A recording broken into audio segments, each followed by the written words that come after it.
కేసీఆర్ ఆలోచన కేవలం కుట్రపూరితమైనది. కేసీఆర్ చేసే ప్రతి పని తన వ్యాపార అభివృద్ధి కోసమే చేస్తాడని, రాజగోపాల్ రెడ్డిపై చేస్తున్న ఆరోపణలన్నీ కేవలం ప్రజల్ని మభ్యపెట్టేందుకేనని తుర్కు నరసింహ అన్నారు. రాజగోపాల్ రెడ్డి అనే వ్యక్తి ఎప్పటి నుంచో కాంట్రాక్ట్ చేస్తున్నాడన్నారు. తనకు సొంత కంపెనీలు కూడా ఉన్నాయని, దాంట్లో భాగంగా ఎన్నో కాంట్రాక్టులు వస్తూ ఉంటాయని చెప్పారు.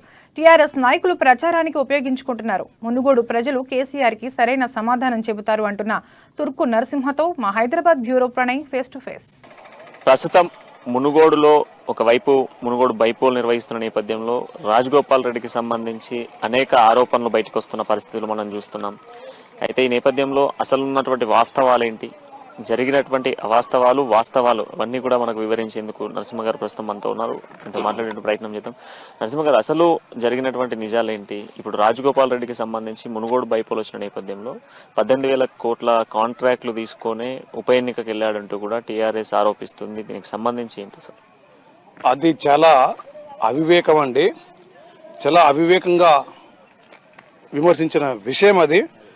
మరి సంపన్న తెలంగాణ రాష్ట్రాన్ని అధోగతి పాలు చేసి 5 లక్షల కోట్ల అప్పు చేసి 8 లక్షల కోట్ల భూములు తన యొక్క కంపెనీల పేరు మీద హస్తగతం చేసుకుని, బినామీ పేరు హస్తగతం చేసుకుని, హైదరాబాద్ చుట్టూ ఉన్న ఈ ఆస్తుల్ని మొత్తం హస్తగతం చేసుకుని కంపెనీలు పెట్టుకుని 100-150 డొల్ల కంపెనీలు కేసీఆర్ కుటుంబము, వాళ్ళ చుట్టాలు, వాళ్ళ పక్కాలు బినామీ పేర్ల మీద తీసుకుని లక్షల కోట్ల హస్తగతం చేసుకుని ఒక భాగంగా సంపన్న రాష్ట్రాన్ని హస్తగతం చేసుకుని సంపన్న రాష్ట్రాన్ని ఒక అప్పుల రాష్ట్రంగా తీర్చిదిద్ది ఒక్కొక్కరికి 100,000 కోట్లు ఇక్కడ కానీ విదేశాల్లో కానీ మల్టీనేషనల్ కంపెనీలు కానీ సాఫ్ట్వేర్ కంపెనీలుగా పెట్టి అతిపెద్ద ప్రపంచంలో అతిపెద్ద ధనవంతులు, దేశంలో హనుమంత ధనవంతుడు కావాలని చెప్పేసి ఒక లోబి అనే కోరికతో, లోభంతో సంపాదించుకున్న ఈ కుటుంబం రాజగోపాల్ రెడ్డిని 18,000 కోట్లు కాంట్రాక్టు పట్టిండని చెప్పడానికి ఒక సిగ్గు ఉండాలి, శరం ఉండాలి.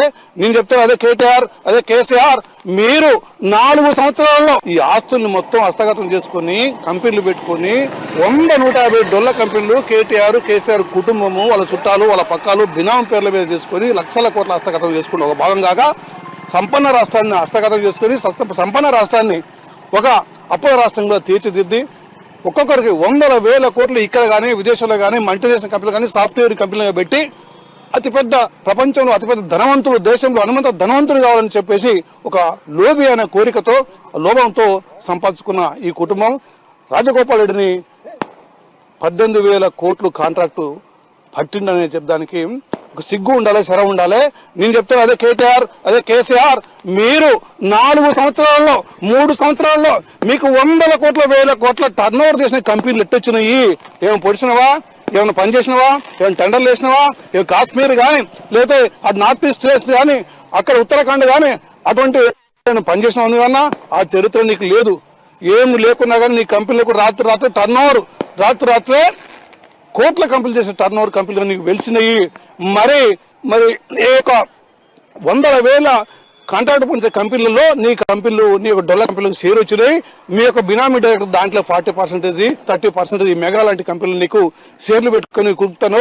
నీకు రాజగోపాల్ రెడ్డి 18,000 కోట్లు కాంట్రాక్ట్ పెట్టిన అర్హత లేదు. ఇదే విధంగా మరి నువ్వు అదేమంటే నువ్వు చేసిన కాళేశ్వరం ప్రాజెక్టు, నువ్వు చేసిన 5,000, 6,000 ప్యాకేజీ టెండర్లు పిలిచిన టెండర్ నువ్వు ఎంత ఇచ్చినావు? వీళ్ళందరికీ నువ్వు అట్నే ఇచ్చినావా?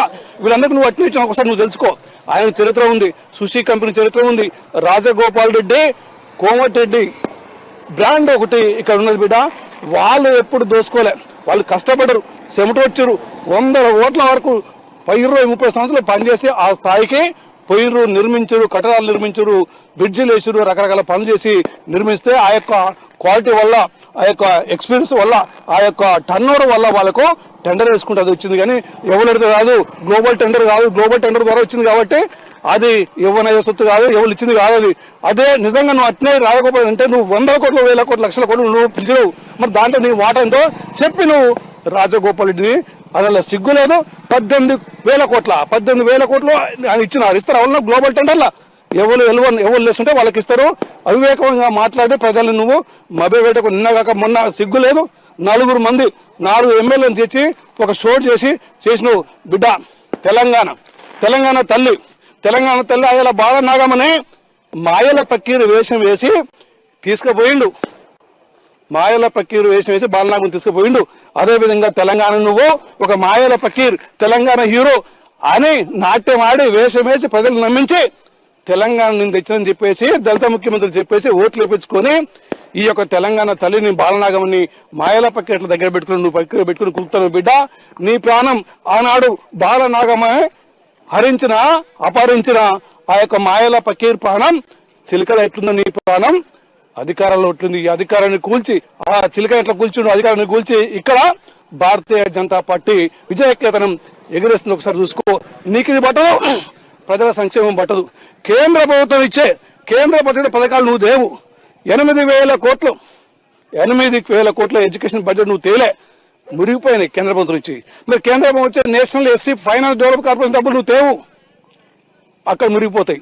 మరి కేంద్ర ప్రభుత్వం ఇచ్చే గ్రాంట్ అవుతుందో నీకు సిగ్గు లేదు. చిన్న చిన్న కంటలు ఉరేసుకుని చస్తాడు. జిహెచ్ఎంసీలో కానీ బయట కానీ R&B కానీ పంచాయతీరాజ్ కానీ బిల్స్ లేక ఉరేసుకుని చచ్చి వాళ్ళు ఉన్న భూమిని అమ్ముకొని అప్పుల పాలై రోడ్ల మీద తిరుగుతారు. మరి నువ్వు అంటున్నావు